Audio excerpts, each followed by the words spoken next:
그래서 하나님의 말씀을 먼저 읽겠습니다. 마태복음 5장 9절입니다. 다 잘 아시는 기절입니다. 화평케 하는 자는 복이 있나니 그들이 하나님의 아들이라 일컬음을 받을 것이며. 다 같이 한번 따라서 해볼까요? 화평케 하는 자는 복이 있나니 그들이 하나님의 아들이라 일컬음을 받을 것이며.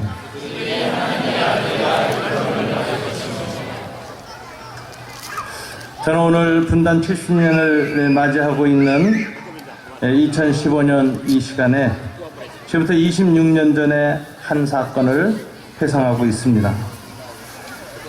1989년, 당시는 분단 44년째 되는 해였습니다. 그해 1월 1일에 이미 돌아가신 늦봄 문익한 목사님께서 한 꿈을 꾸시고 그 꿈의 내용을 시로 발표하셨습니다.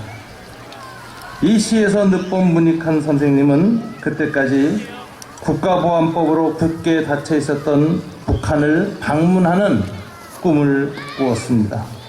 양쪽의 정부 정책자 당사자들 외에는 민간의 방북이 허락되지 않았던 그때 북한을 그 문을 열고 나아가는 꿈을 이 어르신이 꿨습니다. 그분의 꿈, 그분의 시 잠시 제가 읽도록 하겠습니다. 제목이 잠꼬대 아닌 잠꼬대입니다. 난 올해 안으로 평양으로 갈 거야. 기어코 가고 말 거야. 이건 잠꼬대가 아니라고, 농담이 아니라고, 이건 진담이라고. 누가 시인이 아니랄까 봐서 터무니없는 상상력을 또 펼치는 거야. 그게 아니라고.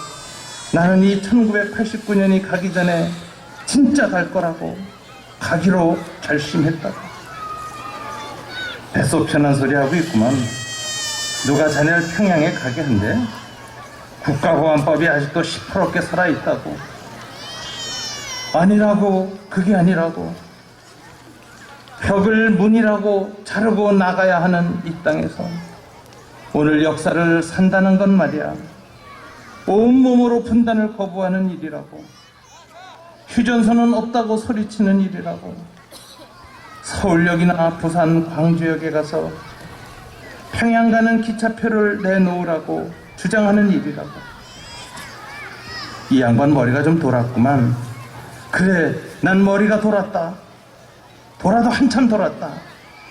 머리가 돌지 않고 역사를 사는 일이 있다고 생각하느냐? 이 머리가 멀쩡한 것들아. 평양 가는 표를 팔지 않겠음 그만두라고. 난 걸어서라도 갈 테니까, 임진강을 헤엄쳐서라도 갈 테니까. 그러다가 총이라도 맞아 죽는 날이면 그야 하는 수 없지. 구름처럼 바람처럼 넋으로 가는 거지. 이 시가 1989년 1월 1일 정월 초하루 늦봄 문익한에 의해서 발표되었습니다. 분단 45년째 되는 해 이분이 방북의 꿈을 꾸었다면 지금 무려 그때로부터 26년이 지난 분단 70년을 지나고 있는 우리 이 자리에 모인 한반도 그리스도인들은 과연 어떤 꿈을 다시 꾸어야 할까요?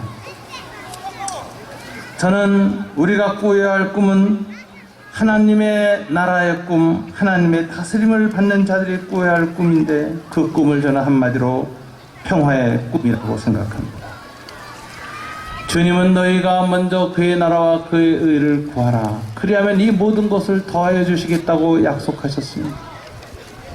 우리는 통일보다도 먼저 구해야 될 하나님의 나라와 의가 있습니다. 하나님의 다스림과 그 의가 실현된 상태를 우리는 샬롬, 평화라고 부릅니다. 우리는 먼저 샬롬, 평화를 구할 때 하나님은 통일도 더하여 주신다는 사실을 다시금 기억해야 합니다. 우리가 추구해야 되는 가치는 평화입니다. 이 온전한 가치를 먼저 하나님의 뜻에 맞게 추구할 때 그 평화의 그릇에 주님이 통일이라는 선물을 더해 주신다는 사실을 기억하며 우리는 이 자리에서 기도해야 합니다. 그래서 우리가 꾸어야 할 꿈은 먼저 평화의 꿈입니다. 이미 선지자 이사야는 주전 700년 전에 평화의 꿈을 꿨습니다. 이 꿈은 한반도에만 해당되는 것이 아니라 온 지구촌 사회에 이루어질 종말론적인 샬롬, 평화의 꿈입니다. 이 꿈을 이렇게 이사야는 이야기했습니다. 그때 이리가 사자와 함께 살며 표범이 어린 염소와 함께 누우며 송아지와 어린 사자와 살진 짐승이 함께 있어 어린아이에게 끌리며 암소와 곰이 함께 먹으며 그것들의 새끼가 함께 엎드리며 사자가 소처럼 풀을 먹을 것이며 젖먹는 아이가 독사의 구멍에서 장난하며 젖된 어린아이가 독사의 굴에 손을 넣을 것이다. 이 꿈은 한마디로 하나님 나라의 평화가 이루어지는 것에 대한 선지자 예언자의 희망의 노래입니다. 그리고 이 꿈과 노래를 여전히 포기하지 않고 늘 부르는 사람들이 나타났는데 바로 이들이 하나님 나라에 복 있는 자들, 평화를 만들어가는 자들, 화평케 하는 자들이었습니다. 여러분, 혼자 꿈을 꾸면 꿈입니다. 그러나 10명이 함께 꾸고 100명이 함께 보고 1000명이 함께 소망하면 꿈이 아니라 그때부터는 비전이 됩니다. 이 비전 앞에서 1만이 헌신하고 100만이 행동하면 이 꿈은 어느덧 꿈이 아니라 현실이 되고 마는 것입니다. 한반도의 평화가 언제나 이 소박하게 평화의 꿈을 꾸는 작은 자들의 노래로부터 시작된다는 것을 우리는 알아야 합니다. 오늘 이 자리에 우리는 이 꿈을 함께 품고 함께 노래하기 위해 모였습니다. 오늘 임진과 평화 누리에 모인 우리 한반도 그리스도인 형제자매 여러분, 이 시간 하나님 앞에 모여 우리 먼저 한반도 평화를 위한 꿈과 노래를 함께 불러봅시다. 여러분, 주는 평화라는 노래 잘 아시죠? 찬송은 곡조 있는 기도입니다. 우리 다 함께 이 찬양을 함께 부릅시다.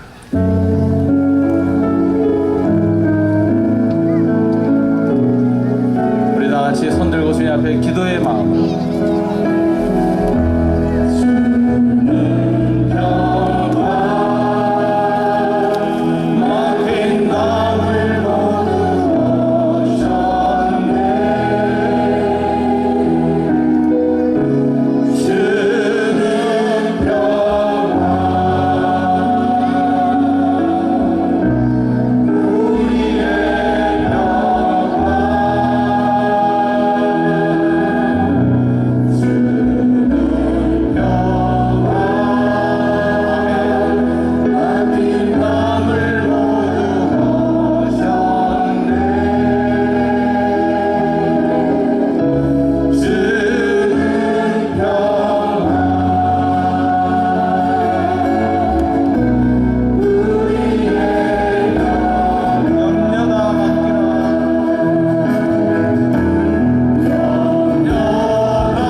남과 북을 하나로 주가 만드신다는 믿음이 있는 사람들은 끝까지 노래합니다.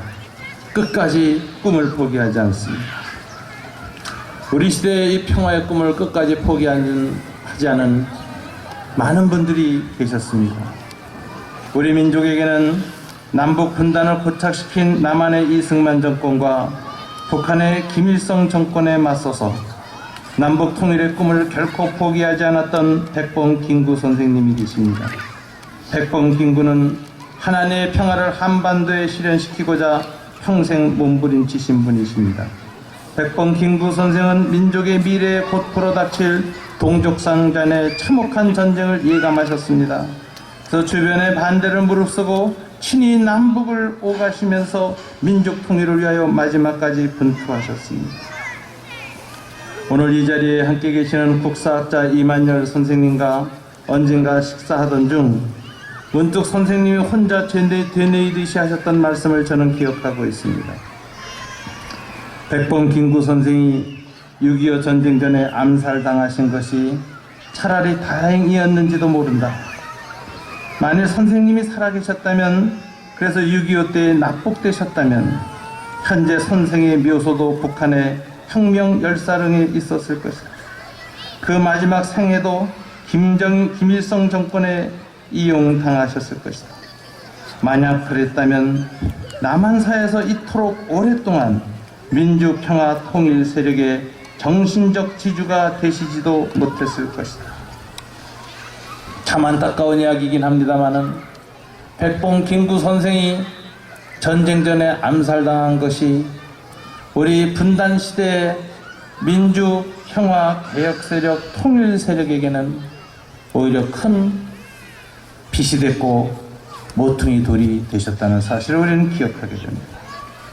그렇습니다. 인류 역사 속에 등장했던 하나님 나라의 피스메이커들, 화평케 하려고 했던 사람들은 늘 극단적인 증오 세력에 의해서 암살당하곤 했습니다. 에이브라함 링컨도 그렇게 세상을 떠났습니다.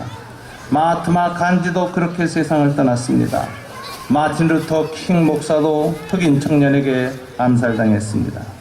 오스카 로메로 대주교도 그의 교회의 신도들에 의해서 암살당했습니다. 이자크 라빈 이스라엘 수상도 백범킹구 선생님처럼 이스라엘 청년의 손에 암살당했습니다.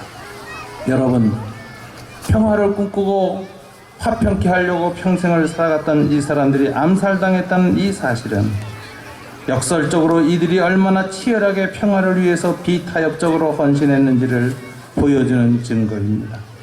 오죽하면 분열과 갈등과 전쟁을 통해서 자신들의 기득권을 지켜왔던 증오의 사람들이 결국 이들을 암살하는 것 외에는 다른 방법이 없다고 판단하게끔 이들은 그토록 치열한 평화의 삶을 살았던 것입니다.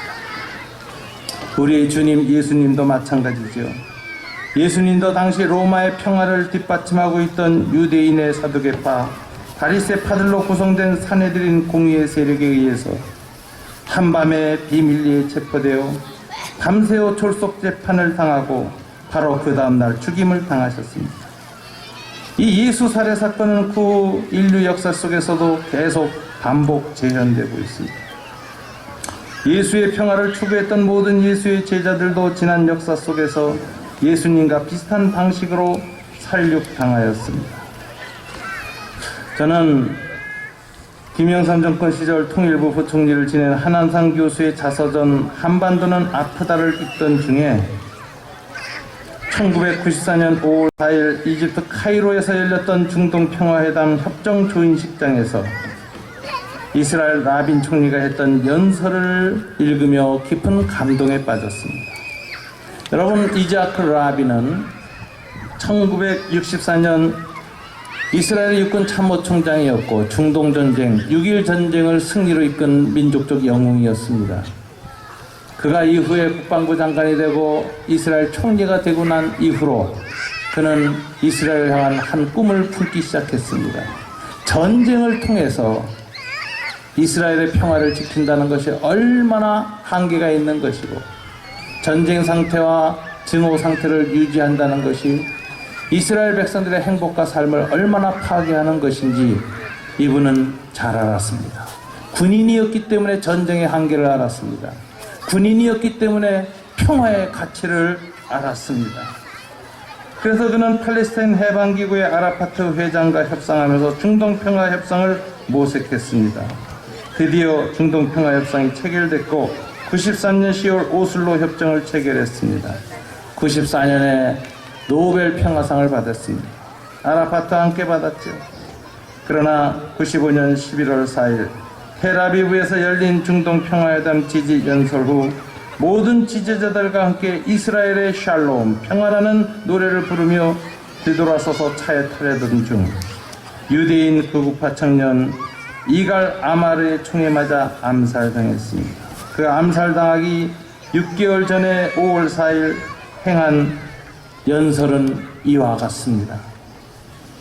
조상의 땅을 위해 우리가 싸워온 전쟁은 우리 자녀들이 갖고 있는 최선의 좋은 것들을 모두 다 희생시켰습니다. 그리고 우리의 육체적, 정신적 힘을 모두 소진시켰습니다. 전쟁은 우리의 생명력과 존재를 위해 스스로 선택하지도 원하지도 않았던 길로 우리를 내몰았습니다. 그 길은 우리에게 슬픔만 안겨준 고뇌의 길이었습니다. 우리 어머니들의 사별이 다른 집안, 다른 백성 어머니들의 슬픔과 다를 바 없고 그들의 눈물도 우리 유태인 어머니들의 눈물과 다를 바 없이 짜고 고통스러운 것임을 저는 잘 알고 있습니다. 가슴 찢어지는 고통의 외침은 어떤 언어로 표현되든 마찬가지입니다. 이제 고통과 죽음의 고리를 부숴버려야 합니다. 그는 이렇게 연설하고 평화협정에 도장을 찍었습니다. 여러분, 하나님은 이 적대와 증오와 전쟁이 가득한 인류의 역사 가운데 그래도 한 송이 꽃 피듯이 평화를 꿈꾸는 사람들을 계속 일으켜 오셨습니다. 분단 70년을 맞이한 오늘 2015년 8월 15일 우리 한반도 평화를 꿈꾸는 그리스도인들은 오늘 이 시간부터 또다시 평화의 꿈을 꾸기 시작해야 합니다. 비록 오늘의 현실이 더 이상 평화의 노래가 불려지지 않고 평화의 비전이 희미해져가는 상황이라 할지라도 우리는 또다시 성령 안에서 이 평화의 꿈을 꾸기 시작해야 합니다. 이 꿈이 열매를 이고 맺어서 우리 역사 속에 또 다른 백범김구, 또 다른 이자크 라빈과 같은 평화의 사람들이 계속 일어나야 합니다. 지금 우리 남한 사회는 진영 논리에 갇혀 적대적 증오와 소모적 정쟁만 계속하고 있습니다. 적대적 공생관계에 있는 사람들, 서로에게 증오와 분열과 미움을 불러일으킴으로써 자신들의 기존의 정치적 기득권과 이익을 재생산하기를 원하는 사람들이 이 한반도 북쪽에도 있고 남쪽에도 있습니다. 그들은 한반도의 평화를 원치 않습니다. 계속해서 전쟁과 증오를 부채질함으로써 자신들의 정치적 기득권과 모든 권력을 유지할 수 있다고 생각하는 사람들입니다. 남북 간의 적대적 공생관계를 갖고 있는 극단적인 세력들이 있습니다. 남한사회 내부에도 극단적인 증오를 서로 불러일으키는 적대적 공생관계에 있는 사람들이 좌우양측에 또 다 있습니다. 그래서 오늘의 한반도는 적대적 공생관계가 수직적으로, 수평적으로, 이중적으로 겹쳐있는 현실입니다. 이 증오의 그늘 아래 대부분의 사람들은 개혁과 평화, 통일을 향한 꿈을 이어가지 못하고 있습니다. 우리는 이 어두운 현실을 직시하면서도 그래도 하나님의 평화를 꿈꿔야 합니다. 왜냐하면 평화의 주인은 주님이시기 때문에 그렇습니다. 인간들이 아무리 적대적 공생관계를 강화시키고 있고 우리 속에 정말 훈련되어지고 학습되어진 증오를 계속 심어 넣어준다 할지라도 이것을 이겨낼 수 있는 힘을 우리 주님이 주시기 때문에 그렇습니다. 성령님이 우리에게 끊임없이 평화의 꿈, 화평케 하는 사람으로 살아가도록 우리를 일으키기 때문에 그렇습니다. 우리가 이 성령님께 의지해서 통합과 용서와 화해와 평화의 힘을 얻어갈 때 그 힘이야말로 진정한 남북 통일의 에너지가 될 것입니다. 지방색 이념 세대 이익으로 갈라져 있는 우리 사회를 같은 꿈을 꾸고 같은 가치를 지향하는 평화 공동체로 새로 빚어내야 합니다. 이 평화 공동체 안에는 북에서 온 탈북 주민도 함께 있고 전 세계에서 찾아오는 디아스포라 코리안, 조선족 고려인 해외 동포들도 다 함께 있어야 하며 우리 사회에서 새롭게 정착하고 있는 다문화 코리안들도 다 내포되어야 합니다. 이들과 함께 우리는 평화의 노래를 부르며 한민족을 새롭게 통합시켜 나가는 과정이 필요합니다. 이 과정에서 가장 중요한 영성은 오늘 주님이 말씀하신 화평케 하는 영성입니다. 우리 한국교회가 다시금 평화의 영으로 충만해지고 화평케 하는 사람들이 우리 한국교회 안에서 계속 일어날 때 지난 20년간 끊어졌던 한반도의 70년간 끊어졌던 한반도의 허리는 어느덧 치유되기 시작할 것입니다. 남과 북의 적대적 이질감은 성령 안에서 호련히 하나로 녹여질 것입니다. 우리 남한 사회에 있는 이 적대감도 우리는 극복하고 용서하고 화해하고 평화의 노래를 다시 부를 수 있을 것입니다. 2015년 6월 27일 이 시간 오늘 임진각 평화 누리에 함께 모인 우리 한반도 그리스도인 형제자매 여러분, 다시 한번 우리는 한반도 평화의 꿈을 꿉시다. 한민족 평화 공동체를 재구성하려는 그리스도인으로 다시 한번 헌신합시다. 예수님의 이름으로 축원합니다. 아멘.